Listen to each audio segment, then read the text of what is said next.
Hello students, welcome to our online portal. Students, in today's lecture, we will discuss about normality and molarity of a mixture. Mixture means it can be a solution of two acids or two base or one acid and one base. अगर आप दो acid या दो base या एक acid और base से mixture बनाते हो तो उसकी मोलरिटी या नॉर्मेलिटी क्या रहेगी, ये हम आज सीखेंगे। अपने लास्ट लेक्चर में मैंने आपको इन इक्वेशंस के बारे में बताया था, क्योंकि इन इक्वेशंस को आज यूज करके हमने न्यूमेरिकल्स करने हैं, इसलिए इन इक्वेशंस के बारे में एक बार फिर से मैं आपको बता दूं। अगर आप एसिड और एसिड को मिक्स करते हो तो आप इक्वेशन कोई भी यूज कर सकते हो, मोलैरिटी भी यूज कर सकते हो और नॉर्मेलिटी भी यूज कर सकते हो। अगर आप बेस और बेस को मिक्स करते हो, even then you can use molarity equation और नॉर्मेलिटी इक्वेशन, आप कोई भी यूज कर सकते हो।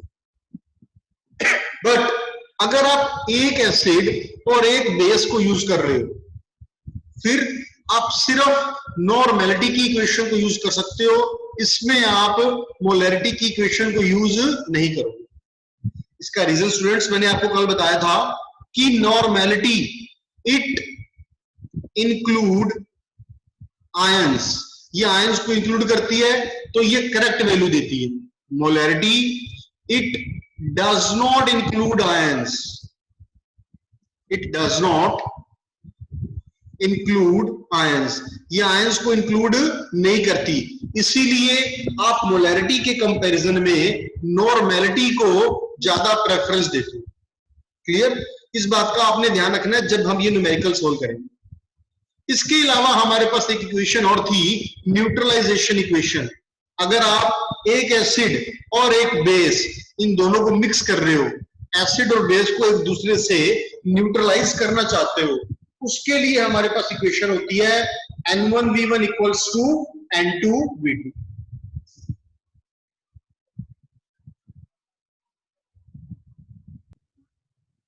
ये स्टूडेंट्स, तो ये हम जो इक्वेशन हमने पढ़ी, दो इक्वेशन जिसमें आप एसिड एसिड और बेस बेस को मिक्स कर रहे हो, या फिर एक एसिड बेस को मिक्स कर रहे हो, या फिर आप न्यूट्रलाइज कर रहे हो एसिड को बेस से या बेस को एसिड से, उसकी ये इक्वेशंस आ गई हमारे पास। इन सबको हम अप्लाई करेंगे आज। ये देखिए हमारे पास फर्स्ट क्वेश्चन जो दे रहा है, calculate the molarity and normality, दोनों चीजें हमसे पूछ रहा है। किसके लिए? For a solution obtained by mixing. किस किस को मिक्स किया, ध्यान से देखिए। एक तो आपने H2SO4 को मिक्स किया और एक आपने HCl को मिक्स किया। हम सभी जानते हैं H2SO4 is sulphuric acid and HCl is hydrochloric acid, दोनों एसिड है। अगर दोनों सेम है, मतलब दोनों एसिड है, दोनों का नेचर सेम है, तो आप दोनों इक्वेशन अप्लाई कर सकते हो, मोलैरिटी भी अप्लाई कर सकते हो और नॉर्मेलिटी भी। स्टूडेंट्स देखिए, आपको डाटा किसमें गिवन है? पहले डाटा हमें गिवन है मोलैरिटी में, हमें दोनों की मोलैरिटी गिवन है। तो पहले मैं इसके अंदर आपको मोलैरिटी की इक्वेशन अप्लाई करके दिखाऊं। क्या इक्वेशन है हमारे पास? M1V1 plus M2V2 equals to M3V3। ये साइन बीच में प्लस का आएगा, ये भी मैंने आपको बताया था, जब कंपोनेंट सेम होते हैं तो साइन प्लस का रहता है। अब वैल्यू पुट करता हूं। H2SO4 के लिए मान लो आप ये यूज कर रहे हो M1V1, M2V2 आप यूज कर रहे हो HCl के लिए, और M3V3 आपका आ जाएगा फाइनल जो सोल्यूशन बना उसके लिए। ठीक है, अप्लाई कीजिए। फर्स्ट की मोलैरिटी H2SO4 की मोलैरिटी में कितनी गिवन है? 0.1। हमें वॉल्यूम कितना गिवन है? 100। मोलैरिटी सेकंड में कितनी गिवन है? 0.2। हमें वॉल्यूम कितना गिवन है इसका? 100। ये वो HCl के लिए वॉल्यूम जो गिवन है, इक्वल्स टू मोलैरिटी आप फाइंड आउट करना चाहते हो फाइनल सॉल्यूशन की। यस, फाइनल वॉल्यूम ये वैल्यू कितनी होनी चाहिए? V3 जो होता है students, that is equals to V1 plus V2। ये हमेशा दोनों का सम होगा, चाहे एसिड है, चाहे बेस है, चाहे एसिड बेस है। तो सम कितना आ गया आपके पास दोनों के लिए? दोनों आपके पास 100 ml है, H2SO4 भी और HCl भी, तो टोटल वॉल्यूम कितना आ जाएगा? 200। इसको हम सोल्व करते हैं 0.1 इंटू 100 ये आपके पास बन जाएगा 10 प्लस 0.2 इंटू 100 ये बन जाएगा 20, clear, equals to m3 into 200। इसको हम सोल्व करते हैं, इट विल बी 30/200। ये हमारे पास m3 की वैल्यू आ गई, कैंसिल आउट कर दीजिए, ये आपके पास कैंसिल आउट करके आ जाएगा, कितना आ जाएगा 3/, मेंशन करता हूं मैं आपको यहाँ पे, इट इज 3/20। इसको अगर आप डिवाइड करते हो तो क्या बन जाएगा स्टूडेंट्स, ये बन जाएगा आपके पास 1.5 इंटू 10⁻⁻1, या फिर इसको मैं लिख सकता हूं 0.15। क्योंकि आप मोलैरिटी निकाल रहे हो तो ये बन जाएगा इतना मोल। ठीक है स्टूडेंट्स, तो ये था आपके पास फाइनल सॉल्यूशन की मोलैरिटी कैलकुलेट करने का मेथड।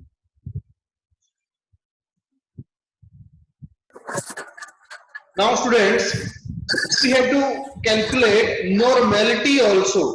अब हम इसी के लिए नॉर्मेलिटी भी कैलकुलेट करना चाहते हैं, सुनिएगा जरा ध्यान से। अब मैं ये जो डाटा है, इस डाटा को मैं पहले लिख लेता हूं जो हमें गिवन था, ध्यान से देखना। 100 ml हमें गिवन है 0.1 मोलर H2SO4,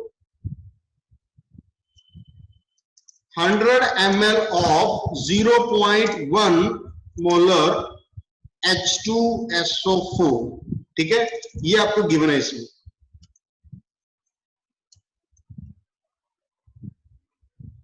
इसके साथ हमें और क्या चीज गिवन है, ये देखिए जरा, 100 ml of 0.2 molar HCl, 100 ml of 0.2 molar HCl, ठीक है, ये आपको क्वेश्चन में गिवन था स्टूडेंट्स। ठीक है, मैं अब इसको नॉर्मेलिटी कैलकुलेट करना चाहता हूं इसके लिए। अब अगर मैंने नॉर्मेलिटी कैलकुलेट करनी है तो ध्यान से सुनना बच्चे, तो ये जो वैल्यू आपको मोलैरिटी की गिवन थी यहाँ पे, पहले हम इस मोलैरिटी को नॉर्मेलिटी में कन्वर्ट करेंगे। अब मैं आपको यहाँ पे एक शॉर्टकट ट्रिक बताने जा रहा हूं, how to convert molarity into normality. हम मोलैरिटी को नॉर्मेलिटी में कैसे कन्वर्ट कर सकते हैं without using the formula of normality. हम फॉर्मूला यूज नहीं करेंगे, हम डायरेक्ट कन्वर्ट करना चाहते हैं। देखो उसके लिए हमारे पास एक ट्रिक होती है, when molarity is multiplied by number of replaceable ion, number of replaceable ions, तो मोलैरिटी आपकी कन्वर्ट हो जाएगी किसमें, नॉर्मेलिटी में। किससे मल्टीप्लाई करना आपने, नंबर ऑफ रिप्लेसेबल आयंस में।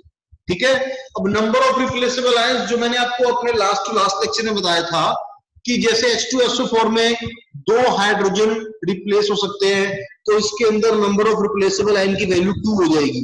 HCl के लिए एक ही H है तो 1 हो जाएगी। इस तरीके से हमने जो नंबर ऑफ रिप्लेसेबल आयंस, जिसको आपने एसिडिटी और बेसिसिटी भी बोला था, जो हमने पढ़ा था, अगर आप उस टर्म से मल्टीप्लाई कर दो मोलैरिटी को, तो मोलैरिटी कन्वर्ट हो जाएगी नॉर्मेलिटी। ठीक है, ये आपने ट्रिक याद रखनी है, ये मोस्ट इंपोर्टेंट ट्रिक है जो न्यूमेरिकल में हेल्प करेगी आपको। ये आपको ये न्यूमेरिकल जो हम कर रहे हैं सब्जेक्टिव में, उसको तो हेल्प करेगी। जो एमसीक्यूज होते हैं उसमें आपका टाइम सेव करने के लिए भी ये ट्रिक बहुत इंपॉर्टेंट है। नेक्स्ट बच्चे, इसके अंदर जो मैं आपको बताना चाहता हूं, वो इसके अंदर जो गलती करता है स्टूडेंट, उसको समझिएगा। जनरली स्टूडेंट्स ये चीज भूलते हैं कि मल्टीप्लाई किसको करना था, मोलैरिटी को या नॉर्मेलिटी को। तो इसको याद रखने के लिए भी एक छोटा सा मेथड बताया गया आपको, M for molarity and M for multiply. तो मोलैरिटी ही मल्टीप्लाई करनी है आपने। कई बार स्टूडेंट्स क्या करते हैं, नॉर्मेलिटी को मल्टीप्लाई कर देते हैं और मोलैरिटी को लिख देते हैं, ये गलत हो जाएगा। ठीक है, तो ध्यान रखना किसको मल्टीप्लाई करना आपने, मोलैरिटी को। याद रखने के लिए आपको मैंने बता दिया M for molarity and M for multiply, इसको याद रखना, इसमें गलती नहीं करनी है आप। ठीक है, कहीं ट्रिक के चक्कर में आप उसको गलती कर बैठो, सारा क्वेश्चन गलत हो जाएगा। अब देखिए जरा, इसमें ये हमारे पास वैल्यू गिवन है सल्फ्यूरिक एसिड की, जिसमें मोलैरिटी कितनी गिवन है, 0.1। अब हमें पता है H2SO4 के अंदर रिप्लेसेबल आयंस कितने हैं, 2। तो इसको मैं क्या करूंगा, सॉरी, देखिए इसमें 0.1 ये मोलैरिटी है, इसको नंबर ऑफ रिप्लेसेबल आयन से मल्टीप्लाई किया, ये क्या बन गया 0.2 नॉर्मेलिटी, ये आपके पास इसकी नॉर्मेलिटी है।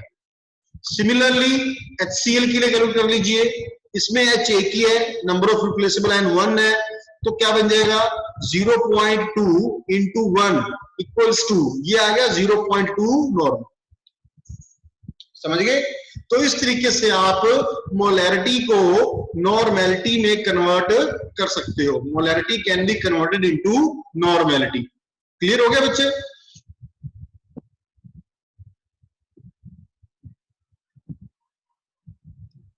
अब इसको अप्लाई कर दीजिए। इक्वेशन क्या है हमारे पास, N1V1 plus N2V2 equals to N3V3, ये इक्वेशन होती है हमारे पास।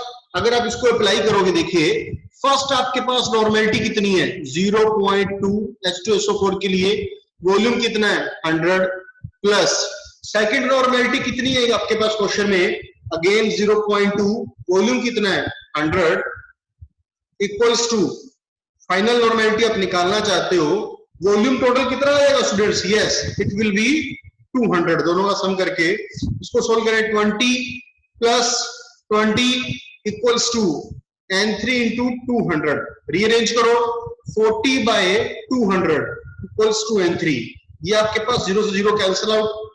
उसके बाद आपके पास क्या बन गया 4 बाय 20, 4 बाय 20 को क्या लिख सकता हूं 1 बाय 5, तो 1 बाय 5 आपका ये इसके अंदर फाइनल आंसर बन जाए। क्लियर?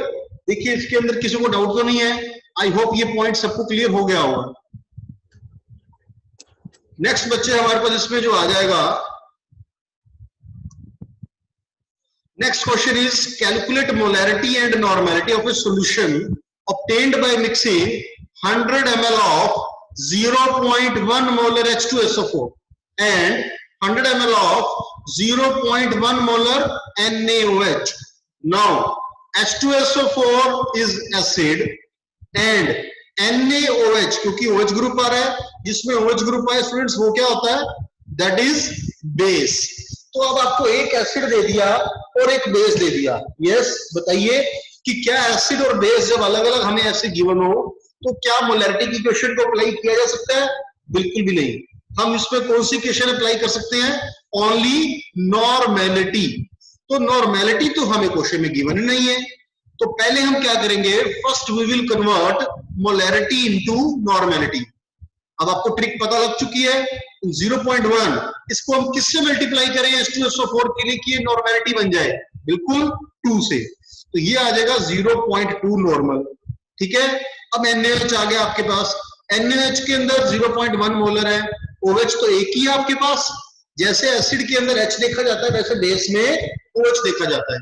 OH तो इसमें हमारे पास एक ही है, अगर एक ही OH प्रेजेंट है तो आप उससे मल्टीप्लाई कर दीजिए 1 से, तो ये बन गया 0.1 नॉर्मल। ठीक है, तो ये स्टूडेंट्स हमारे पास आ जाएगा इसमें normality for both the solution H2SO4 and H2SO4 and NaOH। अब अप्लाई कर देते हैं इक्वेशन, क्योंकि एसिड बेस है, क्योंकि इसके अंदर अलग अलग कंपोनेंट है, तो जो इक्वेशन आपके पास आ गई, अब ध्यान देइए इसमें बीच में क्या मेंशन किया था आपको, माइनस का साइन, हम क्या यूज करेंगे यहाँ माइनस। ठीक है, पहला पॉइंट जो ध्यान रखने वाला है, तो यहाँ इक्वेशन लिखता हूं N1V1 minus N2V2 equals to N3V3। ठीक है, ये आपके पास आ गया। अब बच्चे इसमें जो पॉइंट ध्यान देने वाला है, सुनिएगा जरा ध्यान से, अगर आपके पास दोनों कंपोनेंट सेम थे, दोनों एसिड थे या फिर दोनों बेस थे, तो आप किसी को भी पहले लिख लो, किसी को भी बाद में लिख लो, कोई फर्क नहीं पड़ता। बट अगर आपके पास एक एसिड है और एक बेस है, तो आपको पहले क्या लिखना है और बाद में क्या लिखना है, इसको ध्यान में रखना। ये पता कैसे लगेगा कि पहले किसको लिखना है? ये पता लगेगा कि कौन हमारे पास ज्यादा प्रेजेंट है, किसकी अमाउंट ज्यादा है। और अमाउंट सिर्फ आपने वॉल्यूम से कैलकुलेट नहीं करनी, अमाउंट हम कैलकुलेट करते हैं कॉन्सेंट्रेशन इनटू वॉल्यूम, इन दोनों के मल्टीप्लीकेशन से। कॉन्सेंट्रेशन और मल्टीप्लीकेशन इन दोनों में से जो वैल्यू ज्यादा होगी फिर उसको आप पहले रखोगे। ठीक है। अब यहाँ पे मैं कैलकुलेट करके दिखाता हूं। अगर मैं H2SO4 की बात करूं तो H2SO4 की नॉर्मेलिटी कितनी है 0.2, ये आपने कैलकुलेट की, और वॉल्यूम कितना है 100, तो इसको सोल्व करेंगे तो ये 20 बन जाएगा। ऐसे ही NaOH के लिए कीजिए सोल्व। NaOH के लिए नॉर्मेलिटी कितनी है 0.1 और वॉल्यूम कितना है 100, ये बन जाएगा 10। तो कौन ज्यादा है आपके पास दोनों में से, H2SO4 ज्यादा है, तो पहले आप किसको रखोगे H2SO4, ठीक है। तो पहले H2SO4 माना जाएगा, फिर NaOH माना जाएगा। ये पॉइंट क्लियर हो गया आपको।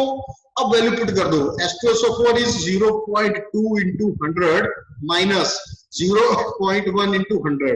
N3 आप निकालना चाहते हो, V3 निकालने का मेथड आपको मैंने पहले भी बताया है, it is always V1 plus V2। चाहे एसिड एसिड आए, चाहे एसिड बेस आए, चाहे एसिड और बेस दोनों आ जाए, तो V3 हमारे पास बन जाएगा, क्योंकि दोनों ही 100 ml है, तो टोटल 200 ml। सोल्व कीजिए, 20 माइनस 10 बाय 200, ये आ गया N3। क्या लिख सकता हूं इसको, 20 माइनस 10 मतलब 10 बाय 200, 0 से 0 कैंसिल हो गया, तो ये आ गया 1 बाय 20 नॉर्मल। तो ये स्टूडेंट्स हमारे पास आंसर बन जाएगा 1 बाय 20 नॉर्मल। इसको 1 बाय 20 भी लिख सकते हो, और डिवाइड करके अगर आप पॉइंट्स में देना चाहते हो तो वो भी दे सकते हो। क्लियर? आई होप ये पॉइंट आप सभी को क्लियर हो गया होगा।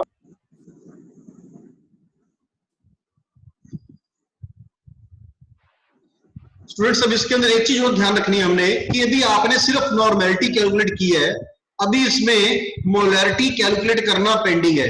अभी हम इसमें मोलैरिटी कैलकुलेट करना चाहते हैं। अब मोलैरिटी कैसे कैलकुलेट करेंगे, समझिएगा ध्यान से। क्या हम इसमें मोलैरिटी की इक्वेशन अप्लाई कर सकते हैं? नहीं कर सकते, क्योंकि एसिड बेस अलग अलग आ गया।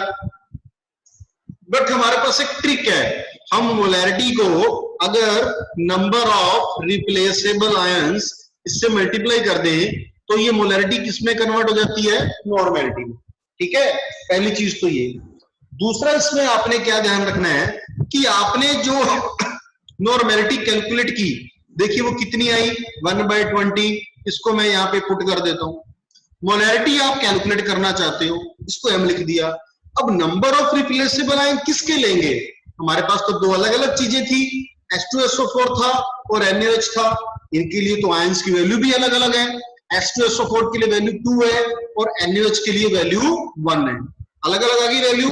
तो फिर अब क्या करें, कौन सी वैल्यू यूज करेंगे, जो ज्यादा क्वांटिटी में प्रेजेंट था उसी की वैल्यू हम यूज करेंगे। तो ज्यादा क्वांटिटी के अंदर कौन प्रेजेंट था, यस आप लोग चेक कर सकते हैं इसमें कि H2SO4 ये हमारे पास ज्यादा क्वांटिटी में था, और अगर ये ज्यादा क्वांटिटी में था तो इसके आयंस चेक करो, H2SO4 के आयंस कितने होते हैं 2, तो नंबर ऑफ रिप्लेसेबल आयंस की वैल्यू कितनी आ जाएगी 2। तो यहां से आप मोलैरिटी निकालिए 1 बाय 20, साथ में 2 यहाँ पे डिवाइड में आ जाएगा, तो ये बन जाएगा आपका 1 बाय 40 मोलर। तो इस तरीके से आप मोलैरिटी निकाल सकते हो एसिड बेस की। ध्यान रखना, मैं फिर से बता दूं आपको एक बात, कि ऐसे क्वेश्चन अगर आ जाए तो आपने मोलैरिटी की इक्वेशन डायरेक्ट नहीं लगानी, आपने पहले उसके अंदर नॉर्मेलिटी की इक्वेशन लगा के पहले नॉर्मेलिटी कैलकुलेट करेंगे, फिर आप उसको डायरेक्ट कन्वर्ट कर सकते हो शॉर्टकट मेथड से।